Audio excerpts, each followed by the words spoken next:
Right now, joining us as we are market-oriented on this Friday and to synthesize equities, bonds, currencies, commodities. A joy having Damian Sassower with us is Cam Dawson. Yes. So in the old days, in a slower world of our parents, Cam, I know I could be your grandfather, but that's a different story. Cam, the story here is on Saturday morning in this crisis, you'd get your bearings and you'd open it up and you'd look at your mutual funds, try to figure out what to buy. What's the emotion of Barron's this weekend? What's the emotion of the equity market to somehow get to Monday? Yeah, we have seen a surprising degree of sentiment calm, despite the fact that you're seeing this heightened volatility. When we speak to clients and we look at things like allocations to equities, you haven't seen that panic strike in. And maybe it's because this has been so sharp and rapid that if it prolongs, that's when you start seeing the exhaustion within sentiment. But for right now, we're still living in this highly uncertain world. But you're from Florida. We got a political solution a couple days ago.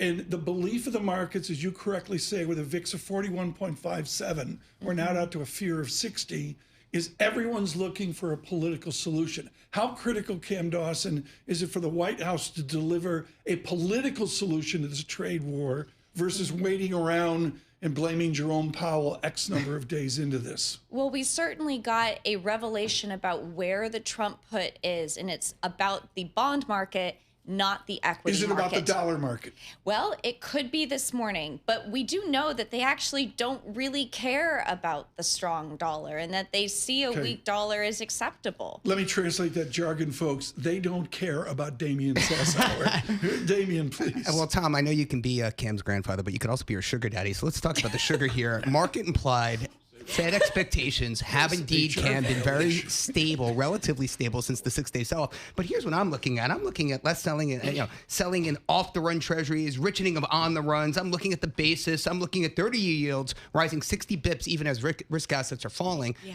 Talk to us a little bit about what's changed for you in the last week.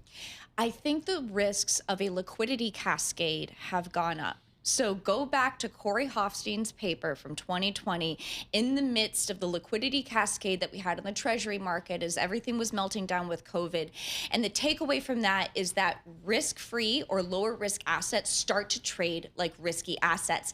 And what that necessitates is intervention by the Fed. And the question is today, is the Fed is ready, willing, and able to step in? In a book long ago, not the Old Testament, but Flying on One Engine, Damian Sassower, the giant David Goldman, said exactly in 2007 what Ms. Dawson just said.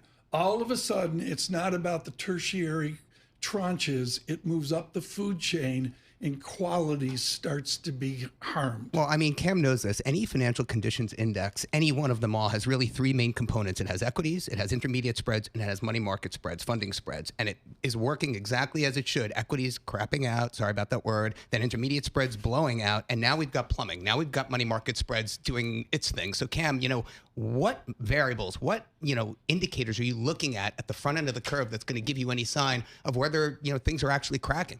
Yeah, you definitely have to watch SOFR, you're watching swap spreads, and I think it all comes back to this question of will the Fed step in and stabilize it, and what will it look like? How bad does it have to get? We know that the Fed does not want to cut interest rates. They're hawkish and patient, kind of sitting on a post, but the question is, could you see them step in and support liquidity? And I think it has to get worse before it gets better in order to see them take that kind of action. Can I ask you one question here? During the COVID, what we saw was the Fed able to put in swap lines with other central banks externally. I mean, there's no way they're going to be able to do that now in this tariff regime, right? So what if we do see a run on dollar liquidity offshore? I mean, the Fed's not rushing to the rescue now, are they? Yeah, we were all able to work together in 2020. This does not seem like a kumbaya moment. This is really, really important distinction by Mr. Sassower and Ms. Dawson, folks. There was a health issue. There was a crisis away from finance called this horrific virus all of us lived.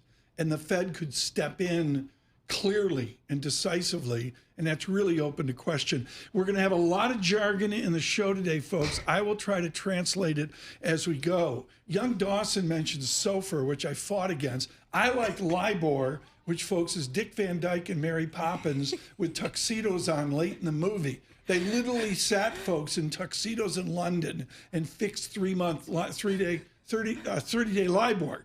SOFR is the new LIBOR. And I've got the chart up on the screen. It's available on the Bloomberg. Max Abelson was the one that gave this to me. And I'm sorry, SOFR is speaking volumes to equity markets, Cam. What does the SOFR 10-year spread mean for our listeners and their 401k? Well, it reflects funding stress within markets, and short-term funding stress is so very important. You see short-term funding stress in any financial crisis. Certainly back in 2008 and 2000, you had things like short-term funding stress really cause companies to have issues. The difference today is that companies aren't as exposed to short-term markets. They've been able to term out their debt. So you don't have the same kind of acute stress. It's 07, 09. Yes. Yeah. Cam, we got to leave it there. Cam Dawson, trooper, for coming in today. Can you come in tomorrow? Yeah, sure. We do special I'll be here. Saturday morning surveillance. Thank you so much. Cam Dawson with NewEdge, and she's just been wonderful about some of the sophistication of developing that confidence to stay in the market.